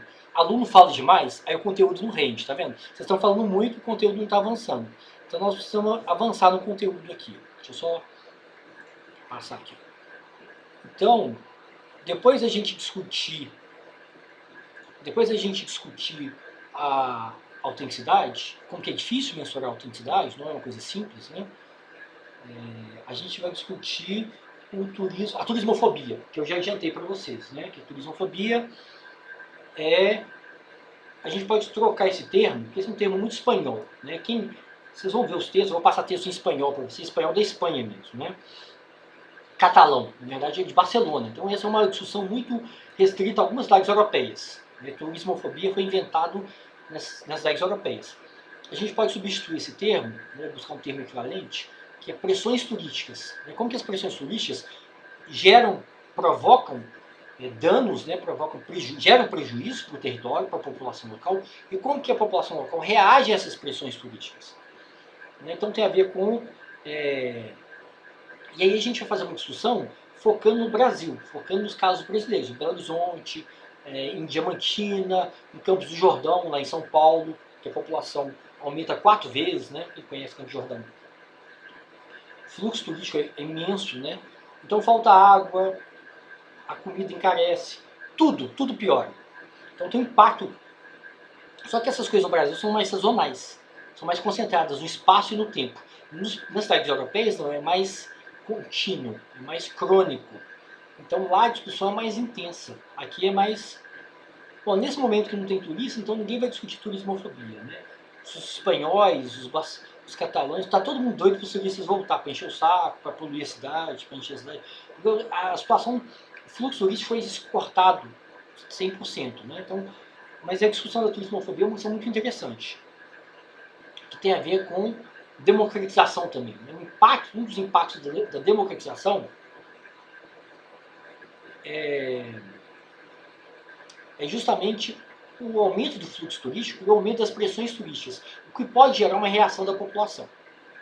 E aí a população reage de várias formas. A gente vai discutir esse movimento social, né, lá de Barcelona, contra esse fluxo turístico, né, contra os cruzeiros, por exemplo. Né. Depois a gente vai discutir, a turismofobia, a gente vai discutir o turismo urbano, que acontece em São Paulo, né, tem um grupo da USP que estuda muito turismo urbano, né, que é você fazer circular os moradores da cidade. O turismo urbano também a gente pode classificar como antiturismo também. porque ele está focado no morador, ele desloca o foco do turista para o morador. O morador é que deve conhecer a cidade, ele que deve circular. Né? A Secretaria Municipal de Turismo, a Secretaria Municipal de Cultura deve promover, deve investir, né, para que haja uma circulação entre os moradores. Né? Então, Belo Horizonte, por exemplo, tem o Circuito Cultural da Praça da Liberdade, e aí, quando a gente faz pesquisa de perfil de público, dos equipamentos culturais do Circuito Cultural da Liberdade, tem muito esse perfil de público está muito centrado num perfil muito conservador, né? Tem a ver com moradores do entorno, tem a ver com mulheres com alta escolaridade, mulheres brancas. Então, quando você faz pesquisa de perfil, isso é no mundo inteiro, né? Então, as mulheres de classe média, com curso superior, que moram no entorno, brancas, com alta escolaridade, alta renda, que consomem mais esses equipamentos culturais. Então, o objetivo do turismo urbano é ampliar esse público, é fazer com que esse público seja heterogêneo, não seja tão centrado numa classe, tão viés de classe, tão viés de educação tão rígido, né? Então, essa opção do turismo urbano, ela busca mobilizar recursos para fazer circular os moradores de Venda Nova, do Barreiro, de Santa Luzia, de Betim de Contagem, de Vespasiano, de Ribeirão das Neves, fazer circular pensando que Belo Horizonte é um polo cultural. Né? Belo Horizonte tem o FIT, Festival Internacional de Teatro, tem o FID, Festival Internacional de Dança, tem o Festival Internacional de FAM, Festival Internacional de Arte Negra, Festival FIC, Festival Internacional de Quadrinhos. Então Belo Horizonte é uma cidade, é um polo cultural, sim. Então, como ampliar esse público? Como fazer com que o público não seja um público exclusivo da zona sul de Belo Horizonte, da Savassi, de pessoas com alta escolaridade e alta renda. Então, o turismo urbano ele vai contra o turismo de massa também. Né? Vai contra o mercado, inclusive. Então, isso é interessante também. Ele não está focado no mercado. Ele está focado... Porque o mercado tem a ver com deslocamentos, tem a ver com hotéis, tem a ver com restaurantes, tem a ver com consumo. E o turismo urbano tem a ver com fazer circular dentro do território, moradores. Aí o território, você pode pensar também em região metropolitana. E o deslocamento é mínimo, né? As pessoas não pernoitam, né? O turismo convencional, o turismo de massa, você pernoita, você tem um deslocamento de até tantos quilômetros, você fica 24 horas numa cidade, ou seja, esse é o turismo convencional, o turismo que a Organização Mundial do Turismo classifica que o turismo é isso. E o turismo urbano vai romper com essa classificação. Então, é bem interessante essa discussão também, né? E por último, não menos importante, a gente tem o turismo de realidade, que eu já adiantei para vocês. Que eu vou achar os livros aqui, os 2 livros sobre favela, e vou apresentar para vocês na próxima aula. O turismo de favela também, de certa forma, é um antiturismo, né? Que busca apresentar atrativos turísticos que não são convencionais, né? Que são rejeitados pelo turismo de massa.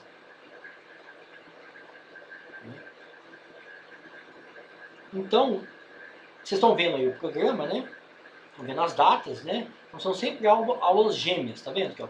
Eu escuto turismo urbano na primeira aula expositiva, depois eu faço uma discussão com vocês, depois aula expositiva de turismo de realidade, depois discussão com vocês. E aí a gente tem aqui as datas para integrar a síntese, né? Aqui, ó. A síntese a síntese da discussão de autenticidade. Vai acontecer no dia 21 de junho. A síntese do turismo urbano vai acontecer no dia 26 de junho. 26 de julho, que vocês têm que entregar. Aí vocês têm as datas de entregar o trabalho intermediário, que é dia 12 de julho, e o trabalho final, que é 16 de agosto. Então, essa foi uma apresentação breve do turismo, da ementa da disciplina, né, Sociologia do Turismo. Vocês vão ter dúvidas, que é normal, né? Vocês não vão entender a lógica da avaliação de imediato, mas eu vou mandar tudo para vocês hoje. Então, na próxima aula, a gente esclarece essas dúvidas, ou vocês podem me escrever no e-mail ou no grupo do WhatsApp, que eu esclareço as dúvidas. Ok? Antes da gente terminar, né? Faltam 5 minutos para a gente terminar. Alguém quer fazer alguma pergunta, algum comentário, dúvidas? Professor, eu tenho uma dúvida. Suas aulas vão começar às 7h30 ou 8h? Não, 8 horas. Eu coloquei aqui no programa, tá 7h30, né? Não, o senhor que falou 7h30. Não, vamos começar às 8 horas, porque 8 horas não tem atraso. Se eu marcar às 7h30, sempre vai ter um aluno que vai falar assim, não, pessoal, atrasei, peguei o ônibus, peguei o metrô. Sempre tem aluno mentiroso, né? Ah, minha avó morreu. Aluno adora mentir. Então, vamos começar às 8, que às 8 não tem atraso. Pode ser? Tá certo. Então, a gente começa às 8 e encerra às 11h30. Tá bom? Professor, Pode falar. professor? Oi? Vai contar algum tipo de presença? Porque você disse que as aulas síncronas elas também são gravadas para consulta, caso alguém tenha perdido. Não tem presença. A UFMG tem uma normativa que não permite presença. Cobrar presença, né? Mais alguma questão, alguma pergunta? Oi, Pode falar, Júlia. Você já criou o grupo, né, Júlia? Então, se vocês tiverem dúvida, eu vou colocar o material também, disponibilizar no WhatsApp também, tá? Tá bom. Essas sínteses que a gente vai te mandar, vai ser por e-mail também ou vai ser em algum lugar da plataforma da UFMG? Tudo por e-mail. A gente pode usar a plataforma, mas eu acho que funciona bem no e-mail, porque aí a conversa é rápida, eu recebo na hora, respondo um aqui, recebido, entendeu? Às vezes o arquivo não abre, né? Beleza. Não precisa usar correio não, tá, gente? Não precisa colocar nada no correio, que demora muito, tá bom? Só por e-mail. Mais alguma pergunta, alguma dúvida?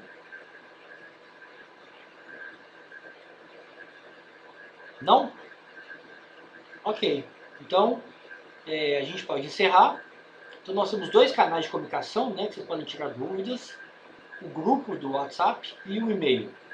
Então, hoje, eu mando tudo para vocês. Mando todo o material para vocês. Na próxima aula, a gente vai ter uma discussão ainda de sociologia do turismo. Ainda não tem um conteúdo ainda de avaliação, que vocês vão ser avaliados. Então, isso vai acontecer só na aula do dia 31 de maio, ok? Tá bom? Professor, tem outra dúvida. Pode falar. Pra gente entrar nas aulas, é sempre o mesmo link? O link que a gente usou agora? Vocês vão receber o link, né? Ah, tá. O Google Meet envia para vocês, né? Eu mando via Google Meet e eu coloco o link também no WhatsApp. Antes da aula, né, eu acordo 7 horas, porque eu tenho que acordar meu filho às 7 horas, ele acorda às 7h50, ele tem aula 8 horas. Então, antes da aula começar, eu coloco no WhatsApp para vocês o link. Obrigada. Tá bom? Ok? Então, boa semana. Bem-vindos ao curso, né? Acho que o curso, a discussão vai ser boa, o curso é interessante, vale a pena, né?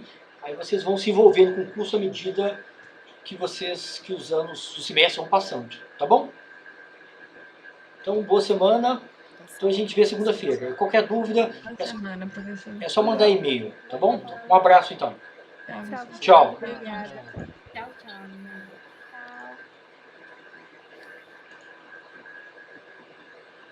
Tchau.